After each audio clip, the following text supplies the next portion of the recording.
दोस्तों नमस्कार। आज हम स्टार्ट कर रहे हैं फिर से क्वेश्चन आंसर श्रृंखला। अब इसमें आप देखेंगे, इसमें सबसे पहले हम भारतीय राष्ट्रीय कांग्रेस का जो लखनऊ में अधिवेशन हुआ था उसके बारे में, और उसके बाद हम गांधी जी के बारे में जितने भी प्रश्न पूछे गए एग्ज़ाम में सब पे परिचर्चा आज करेंगे हम। तो आपकी स्क्रीन पे पहला प्रश्न दिख रहा होगा आपको। पहला प्रश्न क्या है? दिसंबर 1916 में इंडियन नेशनल कांग्रेस तथा मुस्लिम लीग ने एक ही समय में अपने अधिवेशन आयोजित किए थे। कहाँ पे आयोजित किए थे? तो लखनऊ में आयोजित किए थे। कहाँ पे आयोजित किए थे? लखनऊ में। इसकी अध्यक्षता किसने की थी? तो ए.के. मजूमदार ने की थी। ए.के. मजूमदार ने की थी। अब इसमें देखेंगे तो गरम दल, नरम दल तथा मुस्लिम लीग कांग्रेस सभी एक साथ आ जाते हैं। इस तरीके से भारतीय राष्ट्रीय कांग्रेस और मुस्लिम लीग ने एक ही समय अपने अधिवेशन कहाँ आयोजित किए थे? तो दिसंबर 1916 लखनऊ में। अगला क्वेश्चन आपकी स्क्रीन पे रहा ये। दूसरा क्वेश्चन क्या है? 1916 के भारतीय राष्ट्रीय कांग्रेस के लखनऊ अधिवेशन की अध्यक्षता किसने की थी? तो मैंने अभी आपको बता दिया किसने। अंबिका चरण मजूमदार, जिनको शॉर्ट में हम बोलते हैं ए.सी. मजूमदार। अगला क्वेश्चन आपकी स्क्रीन पे दिख रहा होगा क्या? कांग्रेस और मुस्लिम लीग के बीच प्रसिद्ध लखनऊ समझौते पर हस्ताक्षर कब हुआ? तो दिसंबर 1916 में, जिसकी अध्यक्षता किसने की थी? ए.के. मजूमदार ने। अगला क्वेश्चन आपकी स्क्रीन पर दिख रहा होगा। अतिवादी उदारवादियों के पुनर्मिलन की प्रक्रिया के प्रमुख शिल्पी कौन थे? तो आप देखेंगे गरम दल और नरम दल। गरम दल और नरम दल को आपस में मिलाने के लिए किन दो लोगों ने प्रयास किया था? तो इधर तिलक ने किया था और किसने किया था? एनी बेसेंट ने। किसने किया था? तिलक और एनी बेसेंट। इसमें तिलक जी का नाम नहीं दिख रहा है, एनी बेसेंट का दिख रहा है। इस प्रकार आंसर क्या हो जाएगा? ए हो जाएगा। और कब ये मिले थे? तो दिसंबर 1916 के अधिवेशन में। कब? दिसंबर 1916 के अधिवेशन में, जो लखनऊ में हुआ था। अब आपकी स्क्रीन पे देखिए पांचवा क्वेश्चन ये रहा। वर्ष 1916 में मुस्लिम लीग और कांग्रेस के मध्य किसने समझौता कराया? तो कांग्रेस और मुस्लिम लीग के मध्य समझौता तिलक और जिन्ना ने कराया था। किसने कराया था? तिलक और जिन्ना ने 1916 में कराया था। तो आप देखेंगे इसमें जिन्ना का नाम नहीं दिख रहा है, तिलक जी दिख रहे हैं। इस प्रकार आंसर क्या हो जाएगा? ए हो जाएगा। छठा क्वेश्चन आपकी स्क्रीन पर दिख रहा होगा, कौन सा है? कांग्रेस के 1916 लखनऊ अधिवेशन के मुख्य दूरगामी परिणाम वाला निर्णय क्या था? तो आप देखेंगे इसमें 1916 में मुस्लिम लीग और कांग्रेस दोनों एक साथ मिलकर अधिवेशन किए थे और एक साथ आ गए थे। कौन कौन? कांग्रेस और मुस्लिम लीग। लेकिन मुस्लिम लीग किस शर्त पर आई थी? जब मुस्लिम लीग की पृथक निर्वाचन प्रणाली की जो मांग थी उसको कांग्रेस के द्वारा स्वीकार कर लिया गया था। अब ये प्रथम निर्वाचन प्रणाली की मांग आई, ये मुसलमानों को दिया कब गया था? तो ये 1909 के मार्ले मिंटो सुधार के तहत मुसलमानों को दिया गया था। जब पहले कांग्रेस इसका विरोध कर रही थी, लेकिन बाद में देखेंगे दिसंबर 1916 के लखनऊ अधिवेशन में इस मांग को कांग्रेस भी स्वीकार कर लेती। इस प्रकार इसका आंसर क्या हो जाएगा? ए हो जाएगा। अब आप अगला क्वेश्चन देखेंगे, सातवां क्वेश्चन आपकी स्क्रीन पर ये रहा। कांग्रेस ने प्रथम बार मुस्लिम समुदाय के लिए पृथक निर्वाचन प्रणाली स्वीकार की थी किस वर्ष? दिसंबर 1916 में। अगला क्वेश्चन देखेंगे आप, आपकी स्क्रीन पे रहा ये। इंडियन नेशनल कांग्रेस और मुस्लिम लीग के बीच मतैक का काल क्या था? तो 1916 में कांग्रेस और मुस्लिम लोग ये दोनों मिल के साथ में अधिवेशन किए थे।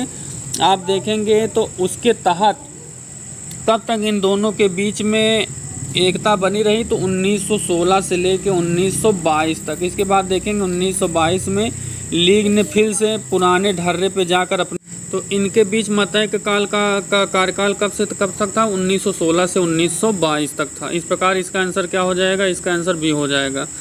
अब अगला क्वेश्चन देखते हैं आपकी स्क्रीन पे ये रहा 9वां क्वेश्चन। निम्नलिखित में कौन 1916 के लखनऊ के कांग्रेस अधिवेशन के विषय में असत्य है?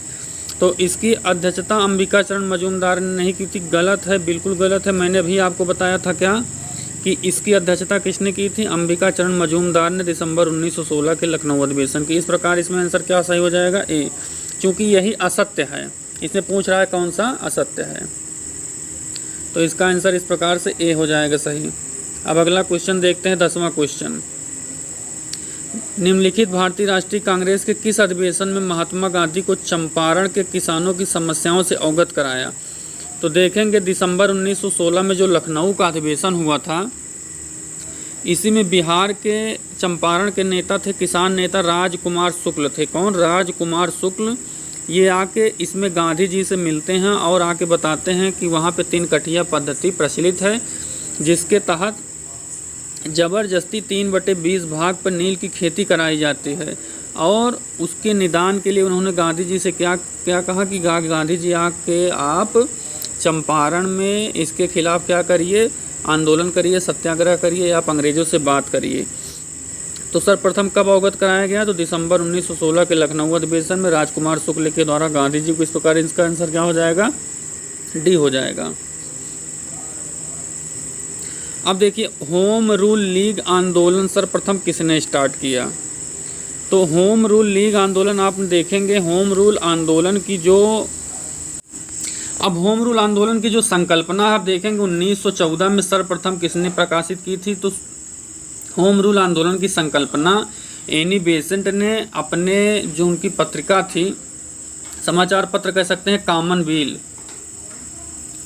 जो कि साप्ताहिक था, इसी कॉमनवेल्थ में उन्होंने सर्वप्रथम प्रकाशित किया था क्या कि वो एक होम रूल आंदोलन चलाना चाहते हैं। होम रूल आंदोलन के तहत भारत को स्वशासन दिलाना चाहते हैं।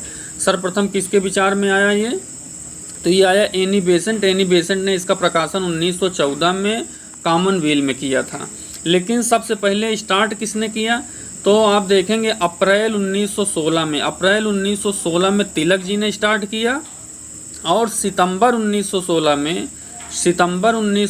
में एनी बेसेंट ने स्टार्ट किया। सितंबर 1916 में किसने स्टार्ट किया? एनी बेसेंट ने।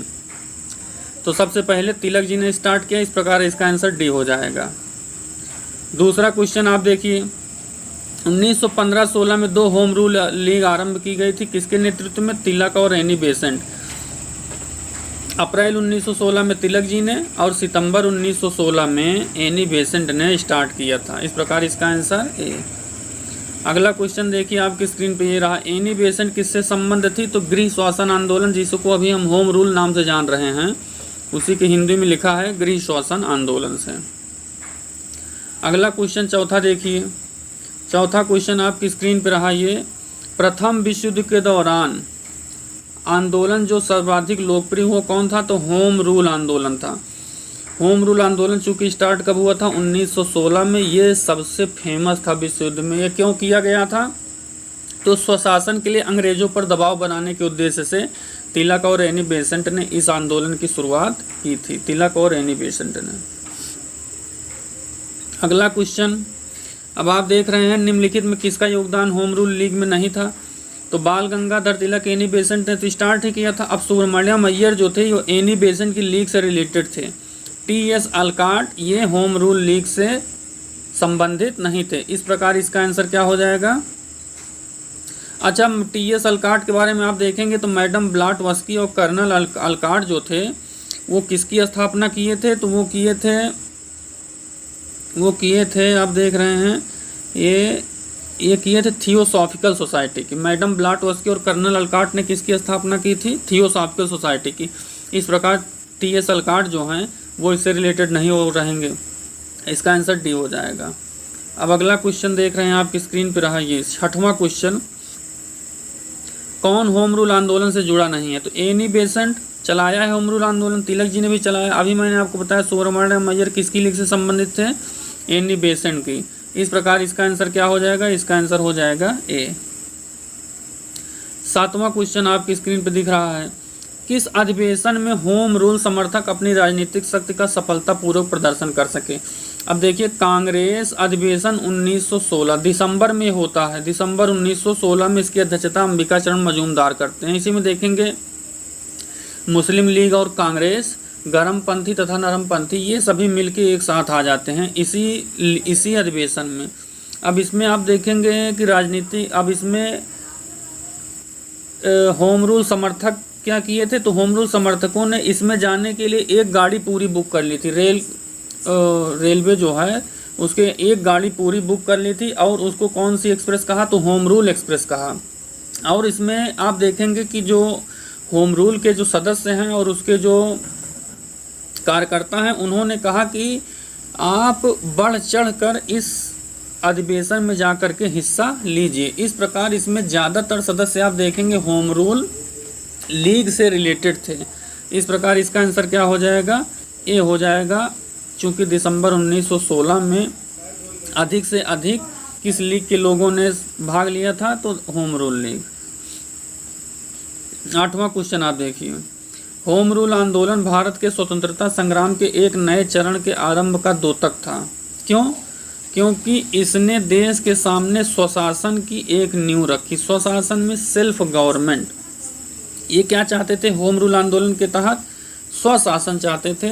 अब इनका अर्थ था, आप कह सकते हैं डोमिनियन स्टेट। डोमिनियन स्टेट, अब डोमिनियन स्टेट क्या था? तो अंग्रेजों के अधीन रहते हुए एक उत्तरदायी सरकार की स्थापना करना चाहते थे जिसमें भारतीयों का योगदान हो। अगला क्वेश्चन आप देखेंगे, होम रूल लीग के संबंध में क्या असत्य है? तो सबसे पहले इसकी योजना एनी बेसेंट ने 1914 में प्रस्तुत की। अच्छा, अब आप देखेंगे 9वें का थोड़ा से कट गया है आंसर, वो जो ऑप्शन था वो कट गया है, तो इसलिए इसमें आ नहीं पाया है, तो इस क्वेश्चन को हमें छोड़ना पड़ेगा। अब चलते हैं अगला क्वेश्चन देखते हैं। 10वां क्वेश्चन क्या है? तिलक और एनी बेसेंट द्वारा बनाए गए होम रूल लीगों में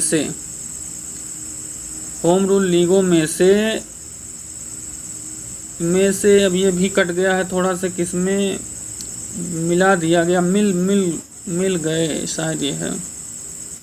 तिलक और एनी बेसेंट द्वारा बनाए गए होम रूल लीगों को एक में, अच्छा मिला दिया गया है, ये मिला दिया गया था। तो तिलक और एनी बेसेंट की जो लीग थी वो कभी भी आपस में मिली नहीं थी। इस प्रकार इसमें चारों आंसर जो हैं वो सही नहीं होंगे, चारों गलत हो जाएंगे। 11 क्वेश्चन आप देख रहे हैं, कौन से फेबियन आंदोलन का समर्थक इसमें कौन था? तो फेबियन आंदोलन का समर्थक एनी बेसेंट थी। इसको आप इसी रूप में रट लीजिए। 12वां क्वेश्चन देखिए, एनी बेसेंट होम रूल आंदोलन प्रारंभ करने के लिए उत्तरदायी थी। बिल्कुल सही है। सबसे पहले इन्होंने संकल्पना दी थी कॉमनवेल्थ में। थियोसॉफिकल सोसाइटी की संस्थापक थी? बिल्कुल नहीं थी। क्यों? क्योंकि थियोसॉफिकल सोसाइटी के संस्थापक थे मैडम ब्लॉटवर्स्की और कर्नल अलकाट। इसमें आप देखेंगे लगभग ये 1889 या 90 में एनी बेसेंट इसकी सदस्य बनती हैं, इसकी पहले इसकी सदस्य नहीं रहती हैं। इंडियन नेशनल कांग्रेस की एक बार अध्यक्ष भी थी। बिल्कुल 1917 के कलकत्ता अधिवेशन की अध्यक्षता किसने की थी? तो एनी बेसेंट ने की थी। इस प्रकार इसमें देखेंगे कौन सा सही हो जाएगा, 1 और 3 सही हो जाएगा, 2 गलत है। इस प्रकार सी सही हो जाएगा। 13वां क्वेश्चन 1920 में, 13वां क्वेश्चन देख रहे हैं स्क्रीन पे आपके, 1920 में किसने अपना नाम परिवर्तित करके स्वराज सभा कर दिया? अच्छा, आप देखेंगे all India home rule league जो तिलक जी की थी, बाद में इसका आप देखेंगे इसका अध्यक्ष किसको बना दिया जाएगा? तो इसका अध्यक्ष बना दिया जाता है गांधी जी को। गांधी जी ने क्या किया, इसका नाम परिवर्तित करके क्या कर दिया? स्वराज सभा कर दिया। कब कर दिया? ये जब मृत्यु हो जाती है तिलक जी की, तो all India home rule league का जो नाम है उसको चेंज करके क्या कर देंगे गांधी जी?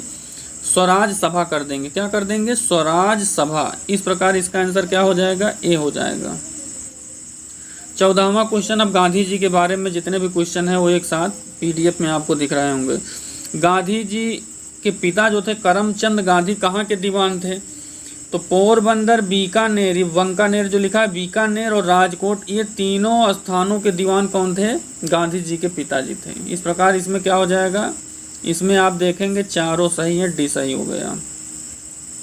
अगला क्वेश्चन देखिए, दक्षिण अफ्रीका में रहने की अवधि में महात्मा गांधी ने निम्न में से जिस पत्रिका का संपादन किया था, प्रकाशन किया था, वो क्या थी? तो इंडियन ओपिनियन। इंडियन ओपिनियन का प्रकाशन कब किया था? 1903 में किया था। कहाँ पे? साउथ अफ्रीका में किया था। इस प्रकार इसका आंसर क्या हो जाएगा? डी हो जाएगा। तीसरा क्वेश्चन देखिए, फिनिक्स फार्म कहाँ है? तो फिनिक्स फार्म इन्होंने स्थापित की थी 1904 में। कहाँ पे? डरबन, साउथ अफ्रीका में। कहाँ पे? डरबन, साउथ अफ्रीका में गांधी जी ने अपने अफ्रीका प्रवास के दौरान स्थापित की थी। चौथा क्वेश्चन, गांधी जी समर्थक थे किसके? दार्शनिक अराजकतावाद के, दार्शनिक अराजकतावाद के। इस प्रकार इसका आंसर क्या हो जाएगा, डी हो जाएगा। पांचवा क्वेश्चन देखिए, निम्नलिखित में से गांधी जी के राम राज्य के युगल सिद्धांत क्या थे? तो राम राज्य लाने के लिए जिन दो चीजों का सहारा ले रहे हो क्या थे? सत्य और अहिंसा। इस प्रकार इसका आंसर भी सही हो जाएगा। अगला क्वेश्चन देख रहे होंगे आप, गांधी जी की दृष्टि में अहिंसा का अर्थ क्या है? तो सत्य की प्राप्ति का रास्ता। वो अहिंसा का मार्ग क्यों अपनाते थे? कि सत्य को खोजने का जो रास्ता है वो क्या होगा? वो अहिंसा होगा। इस प्रकार इसका आंसर क्या हो गया? ए। अगला क्वेश्चन देखिए आपकी स्क्रीन पर, निम्नलिखित में से गांधी के संदर्भ में कौन सा सही है? तो गांधी जी बिना मार्क्सवाद के मार्क्सवादी, पहला क्वेश्चन, पहला ऑप्शन। दूसरा, बिना समाजवाद के समाजवादी, बिना व्यक्तिवाद के व्यक्तिवादी।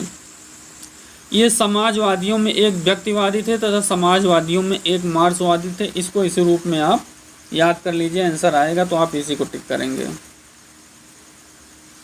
गांधी जी की सत्याग्रह रणनीति निम्नलिखित में से सबसे अंतिम स्थान किसको प्राप्त था?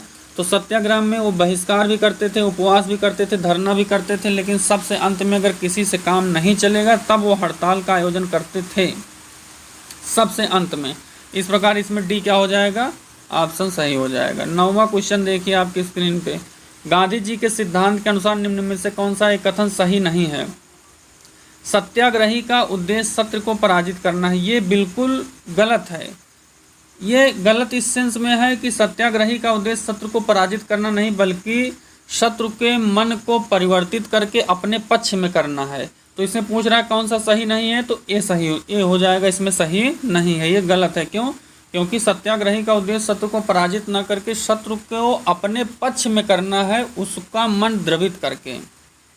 इस प्रकार इसका आंसर ए हो जाएगा। अब 10वां क्वेश्चन देखिए, गांधी जी के अनुसार हिंसा का क्रूरतम रूप। तो गांधी जी ने हिंसा का क्रूरतम रूप बताया था गरीबी का अस्थायी। तो अगर गरीबी रेगुलर समाज में बनी है तो ये हिंसा का सबसे क्रूरतम रूप गांधी जी के द्वारा बताया गया। तो इसका आंसर क्या हो जाएगा? इसका आंसर ए हो जाएगा। 11वां क्वेश्चन आपके स्क्रीन पर रहा, गांधी जी ने परिवार नियोजन है तो कौन सा तरीका अपनाया? तो गांधी जी ने आत्मनियंत्रण के द्वारा ही परिवार नियोजन को अपनाने का तरीका बताया। अब 12वां क्वेश्चन आप देख रहे होंगे, गांधी जी दक्षिण अफ्रीका में कितने वर्ष रहे? तो 1893 में गए थे ये, अब आए कब? 1915 में। इस प्रकार आप देखेंगे तो कितने वर्ष रहे हैं? ये 21 वर्ष रहे हैं। 21 वर्ष गांधी जी दक्षिण अफ्रीका में प्रवास किए हैं। अगला क्वेश्चन आप देखिए, महात्मा गांधी की दक्षिण अफ्रीका से भारत किस वर्ष लौटे? तो 1915 में लौटे हैं। 9 जनवरी 1915 को ये भारत लौटे हैं। इस प्रकार इसका आंसर क्या हो जाएगा? ए। 14वां क्वेश्चन, दक्षिण अफ्रीका के किस रेलवे स्टेशन पर गांधी जी को ट्रेन से फेंका गया? अच्छा, गांधी जी जब गए थे अफ्रीका तो यात्रा कर रहे थे कहाँ से? तो डरबन से प्रिटोरिया के बीच। डरबन से प्रिटोरिया के बीच, इसी में बीच में एक स्टेशन पड़ता था सेंट पीटर्सबर्ग। इसी पे एक गोरे ने इनका सामान क्या किया? उठा के फेंक दिया, क्योंकि वहाँ पे काले गोरे की रंग भेद की नीति प्रचलित थी और गांधी जी काले थे, वो गोरा था। तो काले गोरे के भेदभाव के कारण ही गांधी जी को उनके सामान सहित बाहर फेंक दिया गया था। कहाँ पे? सेंट पीटर्सबर्ग में। इस प्रकार इसका आंसर क्या हो जाएगा? बी हो जाएगा। 15वां क्वेश्चन आपकी स्क्रीन पर दिख रहा होगा, महात्मा गांधी को निम्नलिखित में से भारतीय राष्ट्रीय कांग्रेस के अधिवेशनों में सर्वप्रथम कब भाग लिया उन्होंने? तो सर्वप्रथम उन्होंने लिया था भाग 1901 के कलकत्ता अधिवेशन में। कब लिया था? 1901 के कलकत्ता अधिवेशन में। अगला क्वेश्चन, भारत के स्वतंत्रता आंदोलन के दौरान महात्मा गांधी द्वारा स्थापित साबरमती आश्रम कहाँ स्थित था? तो साबरमती आश्रम अहमदाबाद में स्थित था। अहमदाबाद देखेंगे तो साबरमती नदी के किनारे भी स्थित है। अगला क्वेश्चन देखिए, महात्मा गांधी ने अहमदाबाद के निकट साबरमती के किनारे एक आश्रम बनाया था, जिसे साबरमती आश्रम तो जानते हैं, इसे एक अन्य नाम से भी जानते हैं। किस नाम से? सत्याग्रह आश्रम से। इस प्रकार इसका आंसर सी हो जाएगा। अब हम चलते हैं अगला क्वेश्चन देखते हैं। अगला क्वेश्चन स्क्रीन पर रहा आपके ये, महात्मा गांधी से संबद्ध निम्नलिखित आश्रमों में सबसे पुराना कौन सा है? तो फिनिक्स आश्रम है। ये 1904 में साउथ अफ्रीका में उन्होंने दक्षिण अफ्रीका प्रवास के दौरान स्थापित किया था। इस प्रकार इसमें सबसे पुराना कौन हो जाएगा? फिनिक्स। 19वां देखें आपके, सेवा धर्म कहाँ अपनाया? तो सेवा धर्म भी उन्होंने कहाँ अपनाया था? दक्षिण अफ्रीका में अपनाया था। इस प्रकार इसका आंसर क्या हो जाएगा? सी हो जाएगा। 20वां क्वेश्चन, महात्मा गांधी ने अपना राजनीतिक गुरु किसे मान लिया? तो गोपाल कृष्ण गोखले। अब गोपाल कृष्ण गोखले जो थे ये दक्षिण अफ्रीका प्रवास के दौरान गांधी जी से अक्सर मिलने जाया करते थे। गांधी जी भी इनसे मिलने आया करते थे यहाँ पर। इस प्रकार इन्होंने अपना राजनीतिक गुरु किसे मान लिया? गोपाल कृष्ण गोखले को। अगला क्वेश्चन देखिए, महात्मा गांधी के अनुसार राजनीति का तात्पर्य क्या है? तो राजनीति का तात्पर्य जन कल्याण के लिए सक्रियता था। धर्मविहीन राजनीति, सत्यविहीन राजनीति, उपयुक्त में कोई नहीं, सभी गलत है। इसमें क्या हो जाएगा? उन्होंने कहा कि राजनीति में जानने का अर्थ है कि जन कल्याण करना, इसलिए इसका अर्थ क्या हो जाएगा? जन कल्याण के लिए सक्रियता। इस प्रकार इसका आंसर क्या हो गया? बी। 22वां क्वेश्चन आपकी स्क्रीन पर दिख रहा होगा, महात्मा गांधी ने राजनीति को जो प्रतिमान प्रस्तुत किया निम्न में से कौन सी विशेषता नहीं है? अब इसमें नैतिकता है, धर्म है। अब इसका भी ऑप्शन कट गया है, इसलिए ये हो नहीं पाएगा। हम चलते हैं अगले क्वेश्चन पे। 23वां क्वेश्चन देखिए, महात्मा गांधी निम्नलिखित में से किसने सत्याग्रह शब्द को गढ़ा? तो महात्मा गांधी ने ही सत्याग्रह शब्द को गढ़ा। और इन्होंने सबसे पहले सत्याग्रह यहाँ पर भारत में कब किया? तो चंपारण में किया। कहाँ किया? चंपारण में किया था। अब अगला देखिए 24वां क्वेश्चन, भारत के स्वतंत्रता संघर्ष के दौरान सबसे पहले सत्याग्रह किसने किया था? तो महात्मा गांधी ने 1917 के चंपारण आंदोलन, चंपारण सत्याग्रह किया था। चंपारण में जो आंदोलन किया था उसे चंपारण सत्याग्रह के नाम से जाना जाता था। तो इस प्रकार सत्याग्रह का सबसे पहले प्रयोग भारत में किसने किया? तो महात्मा गांधी ने किया। अगला क्वेश्चन देखिए, अगला क्वेश्चन आपकी स्क्रीन पर, निम्नलिखित में से मोहनदास करमचंद गांधी किसके लिए सर्वाधिक जाने जाते हैं? तो पहला ऑप्शन क्या है? भारतीय स्वतंत्रता को प्राप्त करने के लिए निष्क्रिय विरोध करने के लिए, इस्लामी राष्ट्र स्थापित करने के लिए, तो गलत हो जाएगा। हिंदुओं को राजनीतिक कार्यकलाप का विरोध भी नहीं किया, ये भी गलत हो जाएगा। ब्रिटिश राज को समा हिंसा को प्रोत्साहित करना, ये भी गलत हो जाएगा। इस प्रकार इसका आंसर क्या हो जाएगा? ए हो जाएगा। अब हम क्वेश्चन पर, अगला क्वेश्चन देखिए आपकी स्क्रीन पर रहा ये है, निम्नलिखित में किसने कहा था विदेशी वस्त्रों की बर्बादी उसके साथ सर्वोत्तम व्यवहार है? तो महात्मा गांधी ने। 1 अगस्त 1920 को जब असहयोग आंदोलन स्टार्ट हो जाता है उसमें एक ये भी था विदेशी वस्त्रों का बहिष्कार। तो 1 अगस्त 1920 को जब असहयोग आंदोलन स्टार्ट हो जाता है, इसी समय महात्मा गांधी ने क्या, इसका उनका एक प्रोग्राम था कि कौन सा?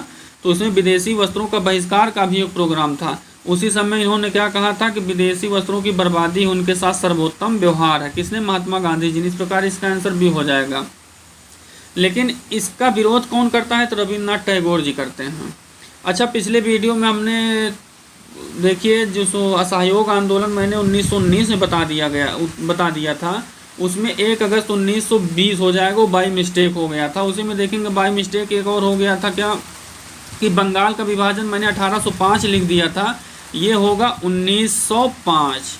ये आप सुधार कर लीजिएगा। अब जो उस वीडियो को देखने के बाद ये वीडियो देख रहे होंगे वो सुधार कर लेंगे। तो आप देखेंगे ये जो क्वेश्चन है इसमें विदेशी वस्त्रों की बर्बादी का विरोध कौन करता है? रविंद्रनाथ टैगोर करते हैं। और किसने कहा था कि उसके साथ सर्वोत्तम व्यवहार है, विदेशी वस्त्रों की बर्बादी उसके साथ सर्वोत्तम व्यवहार है? तो महात्मा गांधी जी ने कहा था। इस प्रकार इसका आंसर बी हो जाएगा। अब अगला क्वेश्चन देखते हैं 27वां क्वेश्चन।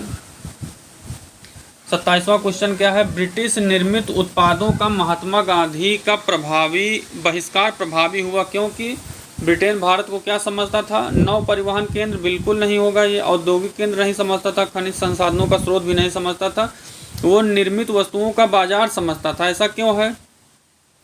क्योंकि अब यहाँ से कच्चा माल लेके जाता था, वहाँ औद्योगिकरण हो गया था, तो मशीनों से उस कच्चे माल से जो वस्तुएं बनाता था वो सस्ते दामों पर क्या होती थी, भारत में वो बेचता था। यो इसको बाजार समझता था।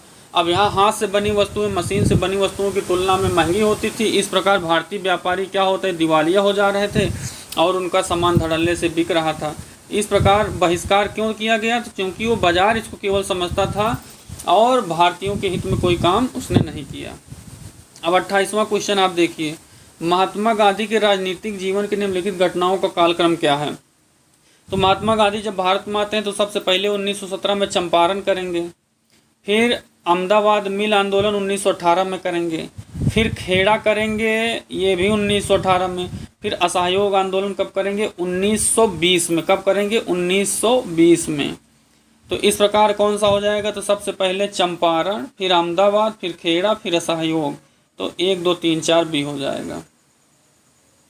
29वां क्वेश्चन, निम्नलिखित में से महात्मा गांधी का भारत में पहला सत्याग्रह कब होता है, तो चंपारण 1917 में, मैंने आपको बता दिया पहले ही। 30वां क्वेश्चन क्या है, निम्नलिखित में कौन महात्मा गांधी के बारे में सही नहीं है। राजकोट से शिक्षा प्राप्त की, बिल्कुल सही है। 13 वर्ष की आयु में उनका विवाह कस्तूरबा गांधी से हो गया, ये भी सही है। उन्होंने लॉ की पढ़ाई कहाँ से की, द इनर टेम्पल लंदन से, विद्यालय से, ये भी सही है। वे रस्किन की पुस्तक अनटू द लास्ट से सर्वाधिक प्रभावित है, ये भी सही थे। इस प्रकार क्या हो गया, इसका आंसर चारों सही हो गया, 1 2 3 4। 31वां क्वेश्चन देखेंगे, महात्मा गांधी ने कहा था कि उनकी कुछ सबसे गहन धारणाएं अनटू द लास्ट नामक पुस्तक में प्रतिबिंबित होती हैं और इस पुस्तक में उनके जीवन को बदल डाला। वह पुस्तक का वह संदेश जिसे महात्मा गांधी को बदल डाला, तो व्यक्ति का कल्याण सबके कल्याण में निहित है, ये किसमें इनको प्राप्त हुआ था, तो अनटू द लास्ट। ये किसकी पुस्तक थी, रस्किन की पुस्तक थी। अब 32वां क्वेश्चन क्या है, गांधी जी की विचारधारा किससे प्रभावित थी, तो रस्किन की अनटू द लास्ट, टॉलस्टॉय और थोरो, इन तीनों लोगों से गांधी जी की विचारधारा प्रभावित थी। इस प्रकार इसका आंसर डी हो जाएगा। अगला क्वेश्चन, निम्नलिखित में किस आंदोलन गांधी जी संबंधित नहीं थे, किस आंदोलन से, तो खिलाफत में थे, भारत छोड़ो में भी थे, वैयक्तिक सत्याग्रह आंदोलन, इन तीनों में थे। स्वदेशी आंदोलन के समय ये कहाँ थे, साउथ अफ्रीका में थे। इस प्रकार इसका आंसर क्या हो जाएगा, ए हो जाएगा। स्वदेशी आंदोलन से गांधी जी संबंधित नहीं थे। 34वां क्वेश्चन, निम्नलिखित सत्याग्रहों में किसका नेतृत्व महात्मा गांधी ने नहीं किया था, तो बारदोली का नहीं किया। बारदोली का 1928 में कौन करेगा, बारदोली का 1928 में सरदार पटेल जी करते हैं, इसका गांधी जी ने किया नहीं था। इस प्रकार इसका आंसर क्या हो जाएगा, सी। इन तीनों का गांधी जी के नेतृत्व में ही आंदोलन किया गया था। 35वां क्वेश्चन, निम्नलिखित में से गांधी के संदर्भ में कौन सा सही है, जातविहीन अछूतों की दशा को सुधार के लिए कठोर संघर्ष किया, ये भी सही है।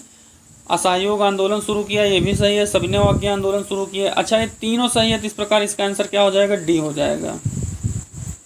36वां क्वेश्चन देखिए, महात्मा गांधी को सर्वप्रथम राष्ट्रपिता किसने कहा, तो सुभाष चंद्र बोस। सुभाष चंद्र बोस इनको कब कहते हैं, जब आज़ाद हिंद फौज में वो कमांडर की भूमिका में रहते हैं और अंग्रेजों के खिलाफ लड़ाई लड़ते हैं, तो उसी समय इन्होंने राष्ट्रपिता करके महात्मा गांधी को संबोधित किया था। 37वां क्वेश्चन आपकी स्क्रीन पे, गांधी के नाम के पहले महात्मा कब जोड़ा गया, तो चंपारण में जब ये गए थे किसानों का मैटर सुनने राजकुमार शुक्ल के कहने पर, जहाँ 3 कटिया पद्धति प्रचलित थी, जहाँ 3/20 भाग पर नील की खेती कराई जाती थी, वहीं सत्याग्रह के दौरान ही रविन्द्रनाथ टैगोर ने इनको कौन सी उपाधि दी थी, महात्मा की उपाधि दी थी। इस प्रकार इसका आंसर ए सही हो जाएगा। 38वां क्वेश्चन देखिए, निम्नलिखित में किसने महात्मा गांधी को महात्मा के तौर पर संबोधित किया, तो रविन्द्रनाथ टैगोर ने चंपारण सत्याग्रह के दौरान। नोआखली काल में महात्मा गांधी के सचिव कौन थे, तो प्यारे लाल, ये रट लीजिए। नोआखली कांड, ये जब दंगा हुआ था उस समय कौन था इनका सचिव, तो प्यारे लाल थे। 16 अगस्त 1946 आप देखेंगे जब डायरेक्ट एक्शन डे मुस्लिम लीग के द्वारा मनाया जाता है, उसी समय दंगों की शुरुआत होती है। तो नोआखली में जो दंगे हो रहे थे उस समय गांधी जी के सचिव कौन थे, प्यारे लाल। निम्नलिखित में किस सत्याग्रह आंदोलन में महात्मा गांधी ने प्रत्यक्ष रूप से भाग नहीं लिया, तो राजकोट, खेड़ा, असहयोग तीनों में लिया। वाई कौम में ये नहीं लेते हैं। वाई कौम मुख्यतः क्या था, ये मंदिर में प्रवेश के लिए आंदोलन था। महात्मा गांधी छत्तीसगढ़ आगमन कब हुआ? तो ये छत्तीसगढ़ स्पेशल है, आप देखेंगे छत्तीसगढ़ से रिलेटेड क्वेश्चन है ये। तो 20 दिसंबर 1920 को है। ये छत्तीसगढ़ वाले ज़्यादा याद करेंगे।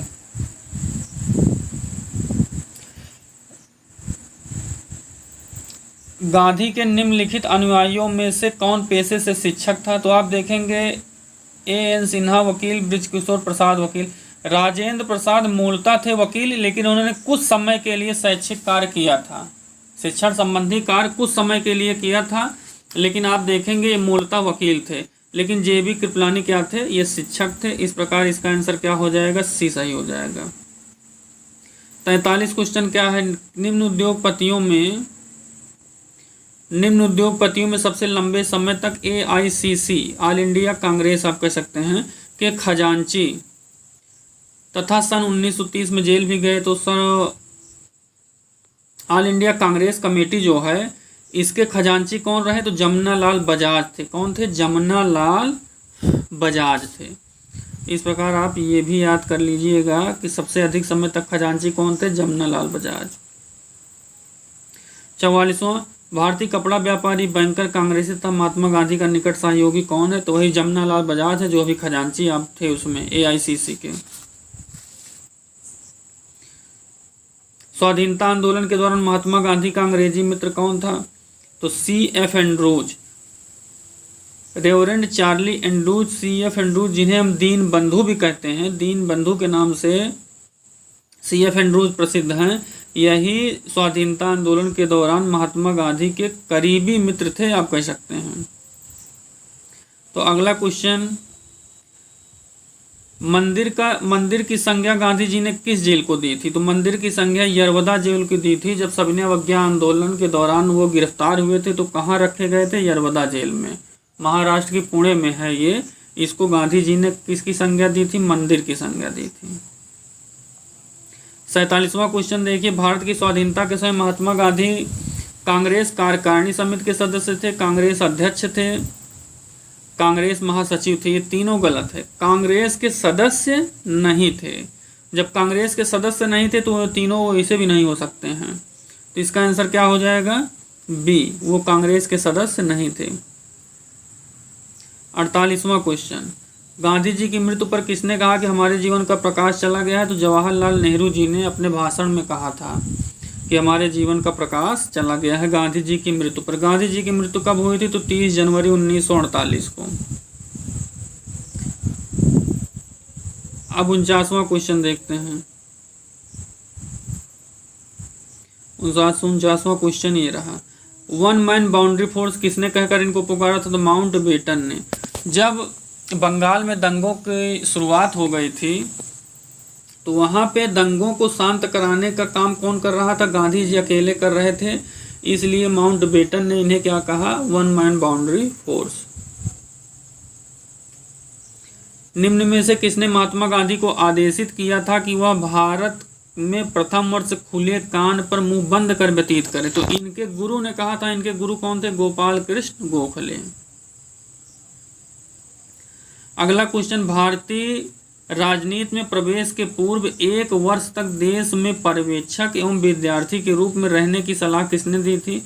तो अभी वही खुले कान मुंह बंद करके जो था उसी को अप्रत्यक्ष रूप में फिर से पूछा गया है। किसने सलाह दी थी ये? तो गोपाल कृष्ण गोखले, जो गांधी जी के गुरु थे। 52वां क्वेश्चन, निम्नलिखित में कौन कहा करता था कि गलत साधन हमें कभी भी सही उद्देश्य की ओर नहीं ले जा सकते? तो कौन कह सकता है गांधी जी के अलावा? अगला क्वेश्चन देखिए, निम्नलिखित में कौन इस सिद्धांत का प्रबल समर्थक थे कि जो नैतिक दृष्टिकोण से गलत है वो राजनीतिक दृष्टिकोण से कभी सही नहीं हो सकता? तो गांधी जी ही कह सकते थे, क्योंकि गांधी जी ही दार्शनिक, आप देखेंगे दार्शनिक टाइप में उन्होंने ही बहुत सारे कथन कहे हैं। अब 54वां क्वेश्चन क्या है, गांधी जी ने अपना सत्याग्रह कहाँ आरंभ किया? तो इसमें वैसे गांधी जी ने सर्वप्रथम तो चंपारण से स्टार्ट किया था, लेकिन दिए गए ऑप्शनों में कौन सा हो जाएगा? चूंकि 1918 में अहमदाबाद मिल मजदूरों के समर्थन में उन्होंने काम किया था। इस प्रकार इसका आंसर क्या हो जाएगा? चूंकि ये 1918 है। अब रोलेक्ट एक्ट के विरुद्ध ये काम करेंगे 19 में। और फिर 1935 है तुर्की पर आक्रमण के विरुद्ध जो सत्याग्रही है, खिलाफत आंदोलन कह सकते हैं। तो इसमें आंसर क्या हो जाएगा? आंसर हो जाएगा सी हो जाएगा। अब चलते हैं अगले क्वेश्चन की तरफ। अगला क्वेश्चन आपकी स्क्रीन पर रहा ये, निम्न में से किस आंदोलन में महात्मा गांधी ने प्रथम भूख हड़ताल को हथियार के रूप में प्रयोग किया? तो अहमदाबाद मिल की जो हड़ताल थी मजदूरों की, उसमें किया था। अब इसमें मैटर क्या था? तो इसमें अहमदाबाद के जो मिल थे उसके मालिक थे अम्बालाल साराभाई। अम्बालाल साराभाई ने जब उस समय 1918 में आप देखेंगे विश्व युद्ध के दौरान प्लेग फैल गया था, तो इन्होंने मजदूरों को 35% बोनस दे दिया। लेकिन जैसे विश्व युद्ध समाप्त होता है तो आप देखेंगे प्लेग भी समाप्त होता है, और प्लेग समाप्त होने के तहत ये बोनस वापस ले लिया जाता है। जब बोनस वापस ले लिया जाएगा तो मजदूरों ने कहा चूंकि विश्व युद्ध के कारण कीमतें बहुत बढ़ गई हैं, और जब कीमतें बहुत बढ़ गई हैं तो आप इस बोनस को वापस मत लीजिए। लेकिन अम्बालाल साराभाई ने वापस ले लिया था, इसीलिए मजदूरों ने उनके खिलाफ क्या किया? आंदोलन किया। किसके नेतृत्व में? गांधी जी के नेतृत्व में। अंततः देखिए जो आयोग बनेगा वो किसका साथ देता है? गांधी जी और मिल मजदूरों का। इसमें देखेंगे कि अम्बालाल साराभाई की जो बहन थी अनसुईया बेन, इस आंदोलन में वो गांधी जी के साथ थे। इस प्रकार प्रथम बार भूख हड़ताल का आयोजन महात्मा गांधी जी अहमदाबाद की हड़ताल में करते हैं। 56वां क्वेश्चन, महात्मा गांधी ने भारत में अपना पहला जन भाषण कहाँ दिया? तो वाराणसी में, जब काशी हिंदू विश्वविद्यालय की स्थापना हो रही थी और मदन मोहन मालवीय जी ने किया था, तो उसी समय इन्होंने सर्वप्रथम पहला अपना लंबा भाषण दिया था। किसने? गांधी जी ने। गांधी जी ने बधुआ मजदूरों को मुक्त कराने का अभियान कहाँ से आरंभ? गांधी जी ने बधुआ मजदूरों को मुक्त कराने का अभियान कहाँ से आरंभ किया? 1917-18 में। 1917-18 में महात्मा गांधी, फिक्स नहीं हो पा रहा है, हाँ फिक्स हो गया। 1917-18 में महात्मा गांधी द्वारा चलाए गए सत्याग्रह में किसने हिस्सा लिया था?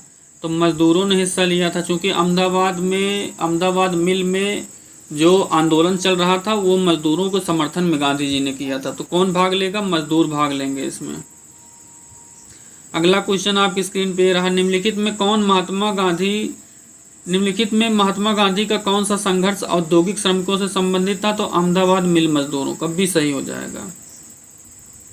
अगला क्वेश्चन देखिए आप, निम्नलिखित में कौन सा अहमदाबाद सत्याग्रह आरंभ किया था? तो कब, किसके लिए किया था? तो सूती मिल कामगारों के लिए महात्मा गांधी ने किया था। मैंने अभी आपको बता ही दिया ये। गांधी जी ने ट्रस्टीशिप का सिद्धांत के प्रतिपाद्य के संबंध में निम्नलिखित में कौन सा सही है? तो ट्रस्टीशिप का सिद्धांत गांधी जी ने कहाँ दिया था? तो दक्षिण अफ्रीका में दिया था 1903 में। महात्मा गांधी की अर्थव्यवस्था के विषय में निम्नलिखित कथनों में कौन सा सही नहीं है? वह अहिंसा आधारित अर्थव्यवस्था पर बल देते थे, बिल्कुल सही है। केंद्रीकरण शोषण असमानता को जन्म देता, अतएव अहिंसक सामाजिक संरचना केंद्रीकरण के विरोधी है, ये भी सही है। वो भारतीय मशीनीकरण के पक्षधर नहीं थे, ये भी सही है। वो यूएसए के मशीनीकरण के पक्षधर नहीं थे, ये गलत है। कौन सा सही नहीं है? तो यही गलत है। वे यूएसए के मशीनीकरण के पक्षधर नहीं थे, इसमें यही सही नहीं है। क्यों? क्योंकि वो भारतीय मशीनीकरण के पक्षधर नहीं थे, उनका यूएसए से कोई मतलब नहीं था। इस प्रकार कौन सा गलत हो जाएगा? डी गलत हो जाएगा। अब अगला क्वेश्चन देखते हैं। अगला क्वेश्चन आपकी स्क्रीन पर है, महात्मा गांधी के अनुसार अस्पृश्यों का सामाजिक आर्थिक सुधार संपन्न किया जा सकता है उनके मंदिर प्रवेश के द्वारा उनको सहायता प्रदान करके, उनके सामाजिक आर्थिक विकास हेतु तो अलग कोष स्थापित करके, उनके लिए कुटीर उद्योग। तो गांधी जी ने कहा कि जो वंचित हैं, सामाजिक आर्थिक रूप से पिछड़े लोग हैं, अस्पृश्य हैं, अगर कुटीर उद्योग को स्थापित किया जाएगा, छोटे छोटे उद्योग रहेंगे, उनमें उनकी भागीदारी होगी, तो धीरे धीरे क्या होगा? उनका स्तर अपने आप मेंटेन हो जाएगा और उनका विकास होगा। इस प्रकार इसका आंसर क्या हो जाएगा? डी। अब आप देखेंगे गांधी जी गांधीयन इनोवेशन, गांधी जी का नवाचार, इससे क्या तात्पर्य है? अधिक उत्पादन से, घरेलू अर्थव्यवस्था में अधिक उत्पादन से, उपभोग के उत्पादन से, तो कम निवेश से अधिक उत्पादन। गांधी का जो इनोवेशन था गांधी जी का, वो क्या था? तो वो था कि आप कम निवेश करिए और ज़्यादा से ज़्यादा उत्पादन करिए। इस प्रकार इसका आंसर क्या हो जाएगा? डी। अगला क्वेश्चन क्या है? कौन सी घटना सबसे पहले हुई? तो चंपारण 1917 में होती है। सविनय अवज्ञा आंदोलन कब होगा? 1930 में। असहयोग 1920 में। खेड़ा 1918 में। इस प्रकार सबसे पहले कौन हो जाएगा? चंपारण 1917 में। अगला क्वेश्चन, किसने यूरोपीय नील बागान मालिकों द्वारा किसानों के शोषण की तरफ गांधी जी का ध्यान आकर्षित किया? तो राजकुमार शुक्ल बिहार के किसान नेता थे। चंपारण में 3 कठिया प्रथा का तात्पर्य क्या है? 3/20 भाग पे नील की खेती कराना। मैंने आपको पहले ही बता दिया कि अगर आपके पास 20 बिस्वा जमीन है तो 3 बिस्वा पर आपको नील की खेती करनी होती थी। किसके हिसाब से? तो ये जो 3 कठिया पद्धति प्रचलित थी उसके हिसाब से। तो इसमें आंसर क्या हो जाएगा? ए सही हो जाएगा। आंसर इसका क्या हो जाएगा? इसका आंसर हो जाएगा ए, 3/20 भाग पर नील की खेती करना। 3 कठिया पद्धति इससे रिलेटेड थी। अगला क्वेश्चन क्या है? महात्मा गांधी ने पहली बार सत्याग्रह आंदोलन कहाँ पर प्रारंभ किया? तो बिहार के चंपारण में। कब? 1917 में, 3 कठिया पद्धति के खिलाफ। चंपारण आंदोलन क्या था? तो नील कर्मियों की समस्याओं के समाधान है। तो मैंने भी आपको बता दिया कि 3/20 भाग पे नील की खेती कराई जाती थी वहां पर। महात्मा गांधी का चंपारण सत्याग्रह किससे जुड़ा है? 3 कठिया, ये भी मैंने बता दिया आपको। अब अगला क्वेश्चन क्या है? तो अगला क्वेश्चन है ये, चंपारण में 3 कठिया प्रथा का तात्पर्य क्या था?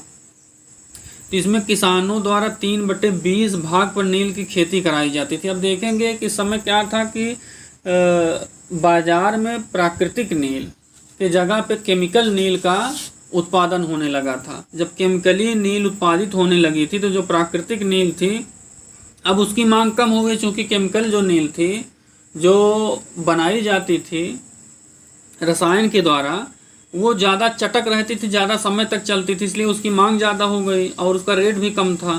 तो इस प्रकार आप देखेंगे कि जो नील की खेती अंग्रेज कराते थे उसमें अब किसानों को फ़ायदा नहीं रहा, इसलिए उन्होंने विरोध किया। गांधी जी के नेतृत्व में ये चंपारण सत्याग्रह आंदोलन चलाया गया। बाद में अंग्रेजों ने गांधी जी की बात मान ली। क्या बात मान ली? कि अब ज़बरदस्ती किसी से 3/20 भाग पर खेती नहीं कराई जाएगी और इसका निपटारा कैसे किया जाएगा? कोर्ट के माध्यम से।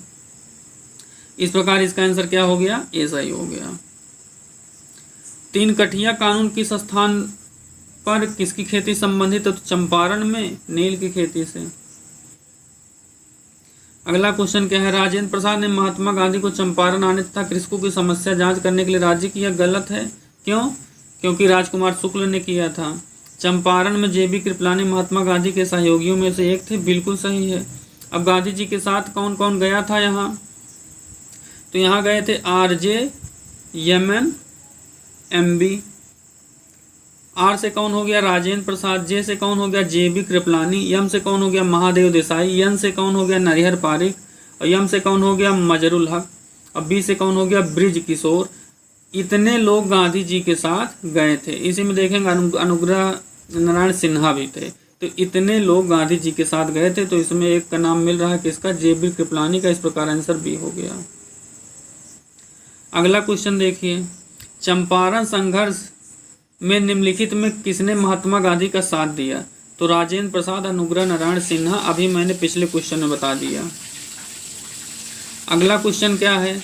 निम्नलिखित में कौन महात्मा गांधी के चंपारण सत्याग्रह से संबद्ध है? तो कौन है? राजकुमार शुक्ल, चूंकि इन्होंने ही गांधी जी को निमंत्रण दिया था चंपारण आने का। महात्मा गांधी भारत में नियोजित विकास का विरोध किसने किया? तो किसने किया? महात्मा गांधी ने। चूंकि ये मशीनीकरण के विरोधी थे तो इसलिए नियोजित विकास का विरोध कौन कर रहा है? महात्मा गांधी कर रहे हैं। चंपारण आंदोलन से संबंधित नहीं था। कौन? अब देखिए, अनुग्रह नारायण थे, राजेंद्र प्रसाद थे, जेबी कृपलानी थे, आरजे, एमएन, एमबी और कौन? अनुग्रह नारायण सिन्हा, ये सभी थे। अब आर से राजेंद्र प्रसाद, जे से जेबी कृपलानी, एम से महादेव देसाई, एन से नरिहर पारिक, एम से मजरुल हक, बी से ब्रजकिशोर और अनुग्रह नारायण भी थे। जयप्रकाश नारायण इससे रिलेटेड नहीं थे। इस प्रकार इसका आंसर क्या हो जाएगा? इसका आंसर हो जाएगा डी हो जाएगा। अब देखिएगा अगला क्वेश्चन आपकी स्क्रीन पे ये रहा। चंपारण कृषकीय जांच समिति का सदस्य निम्नलिखित में कौन सा नहीं था? अब इसमें देखिए, इसका थोड़ा सा ऑप्शन कट गया है, इसलिए नहीं हो पाएगा। 79 क्वेश्चन, दक्षिण अफ्रीका से लौटने के पश्चात महात्मा गांधी ने सफल सत्याग्रह कहाँ किया? तो चंपारण में 1917 में, तिनकठिया पद्धति के खिलाफ। महात्मा गांधी ने सर्वप्रथम किसान आंदोलन में कहाँ भाग लिया? तो चंपारण 1917 में। इस प्रकार इसका आंसर बी सही हो जाएगा। अगला प्रश्न आपकी स्क्रीन पे, निम्नलिखित स्थानों में से कहाँ महात्मा गांधी ने भारत में सर्वप्रथम सत्याग्रह किया? तो चंपारण 1917। बिहार के कौन से स्थान में महात्मा गांधी ने प्रथम सत्याग्रह किया? तो कहाँ? चंपारण 1917। अगला क्वेश्चन देखिए,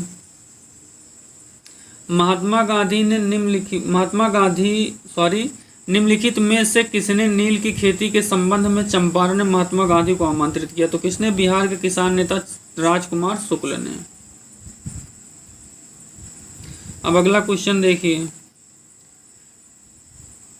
तो अगला क्वेश्चन